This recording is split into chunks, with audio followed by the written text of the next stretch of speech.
everyone, and welcome back to my channel. And if you're new here, welcome. Before I get started, I do want to say is that I hope everyone is staying healthy and safe during this time. Also, I wanted to say is thank you so much if you have subscribed or have liked my video. I really appreciate it from the bottom of my heart. So now let's get started with today's topic, and that is unboxing the Hermes Herbag 31. Let's start!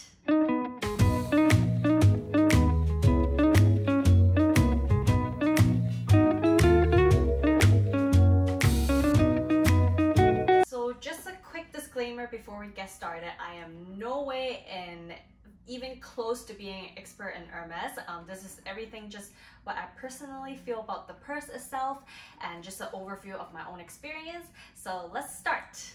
So the Hermes Herbag was actually discontinued in the mid-2000s, and it was actually reintroduced in 2009. So I did a little bit of research, and what I found the biggest difference between the discontinued version and the new version is actually that they added a little pouch or a zip bag in the back. So that's why it was reintroduced as the Hermes Zip Herbag. Mainly because of this, so it's more of like easy access to get your card or keys for this one here. The Herbag in general, the shape is actually very similar to the Kelly. So it's actually often referred to as the starter pack to the Hermes collection. Personally, I feel it's pretty good because the pricing is much lower than their classic Kelly or Birkin. It's quite nice to actually get one of this and just to try it out to see if you like the style first and if it's suitable for you. And then if you do, you can actually dive into the Hermes collection addiction. In general, the material of this bag is that it has the leather trimming on the top as well as the handle and also the shoulder strap. So it just hits right below the hip area. So what I was told from the essay is that you shouldn't spray anything onto this untreated leather. Anything on here could actually damage it. So even if you splash water or oil, it could potentially leave a stain to it.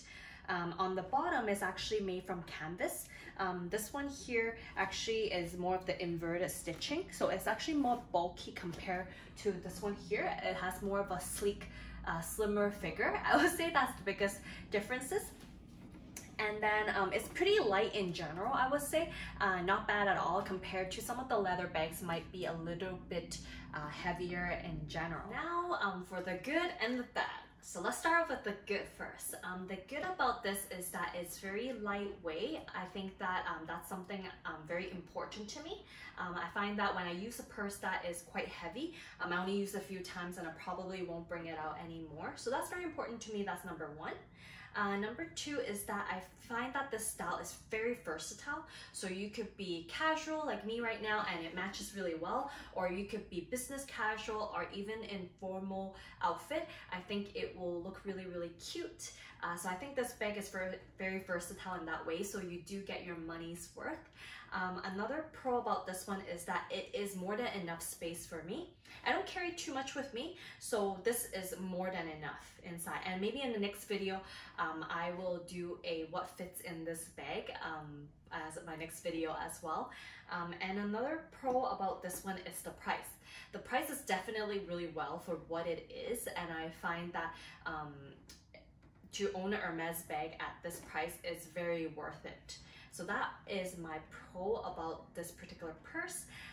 And now for the con, which is the not good part about this one here, is mainly for me would be the leather, which is the top area over here. It's the untreated leather where the essay said it will be very easily to stain, such as oil or rain. And it rains a lot in Vancouver. So maybe on those rainy days, I cannot use this one here. And another con for me is that the lock here, it might be a bit harder to unbuckle. But what I find is that I do put more of the ones that I use more often items on this zip area over here so that I don't always have to unbuckle it.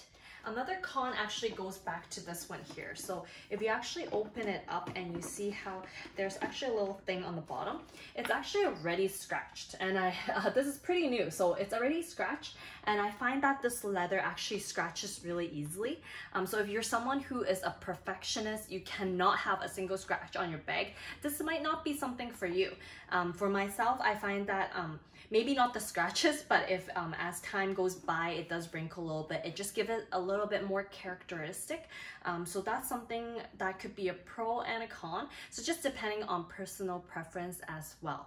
Another con for me about this particular bag is that it's not a bag where you say you want this particular color, you want it right away, you walk in, you can get. No, definitely not. You do have to check the availability with an essay or call them and ask if they have it available. And if you like one that is limited edition, it might only be available for that season or that year, so you do need to like keep your eye out on it. But in general, I think the pro or the good part about it does overcome the negative part of it. So I think it's pretty good in general. So the bag itself comes with a little lock in the back here, and it does come with 2 keys. Something to note is that if you lose the key, you will not be able to open the lock. You cannot take another Herbag key to open that lock. Each lock is very unique to its own. So please note on that and don't lose the key. For myself, I just put it here, one here as decoration, and the other key I just hide it away in case I do touch wood loses this one. So the biggest difference between these two is not only that the canvas is a little bit different, where this one's more of a crisscross and this one is a plain color. It would also be the outside stitching here, where this one is on the inside, is inverted.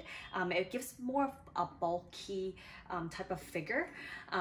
I'm not sure if I'm using the right term, sorry if I am wrong, but this one here is more of the slim figure where you can actually see the stitching on the side as well. So that would be the biggest difference between these two. Oh, and one more thing is what it looks like on the inside. So I do want to show you what it looks like. Inside it does come with a pouch attached, so it's pretty nice. It has a little zip so you could put stuff in there as well. Inside there is, it looks like that. It doesn't have any other compartment other than this one here. So for myself, I'm still in the lookout for purse organizer. If you have any recommendation, please let me know on the comment section below. I hope you enjoyed the video today. And if you do, please make sure to subscribe and like and give me a thumbs up. I appreciate all your comments and also your views. So thank you so much, and I hope you enjoyed the video today. Thank you and bye-bye.